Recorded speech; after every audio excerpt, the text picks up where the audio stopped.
I've been busy working on this carving and really enjoying it. It's made from an old wooden rice field plough. This was the first piece that I've done, and I've been working recently on this other piece here, and I have used the angle grinder to carve the basic line, the basic shape. So just using a sanding disc on the angle grinder to get that flow so that it, moves nicely with the piece. And I did that before I cut it into sections. And I've been working on the first two pieces, but haven't got those done. I really wanted to mount it so that I could see more clearly what I was working on and what it was going to look like as a finished piece. I've been working on this piece, or these pieces, for a while now, and it's really enjoyable just going with the flow and looking at the lines. This is really why I wanted to mount it, so that I can get a better idea of how these lines were flowing.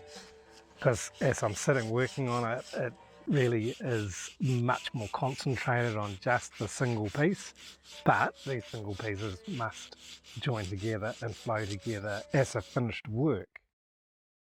And sure, it's quite abstract in nature, it's somewhat disjointed, and I have altered the curve of the original design of the plough because I wanted it to fit on the wall in a certain way. Having first created the main flow and the main line on the piece, I've then been making lots of small decisions about the shapes and the flow and the lines and the motion of it. I've got a bunch of ideas bouncing around my head as I'm doing this, but I'm ever aware that there's no right and wrong in what I'm doing. I'm a firm believer that there's no right or wrong in art of any kind, that creativity is exempt from the notion of right and wrong. There has to be balance at times, and it's not a dualistic balance, it's a balance that's often between more than 2 points. It might be a balance between where a line begins and finishes and the shape coming next to it, and the whole piece is very three-dimensional.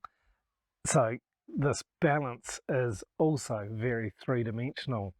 I'm a photographer. I've been working as a photographer most of my career. Now that I'm carving, it is quite different in that it's definitely three-dimensional, whereas photography is usually only two-dimensional.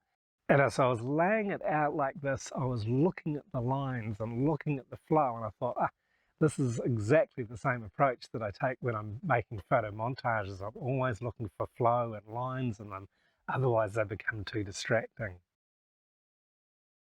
It is a challenge to be able to put the holes in the right place and to get that flow just how I want it. I'm not quite there yet. I've got a couple of holes in the wrong spots and I need to tweak it a little bit, but that will evolve as I continue to carve and add more lines and more shapes to the wood. And I'm consciously aware as I'm working, as I'm carving, even as I'm sanding, that there's no right or wrong way of creating this piece of art.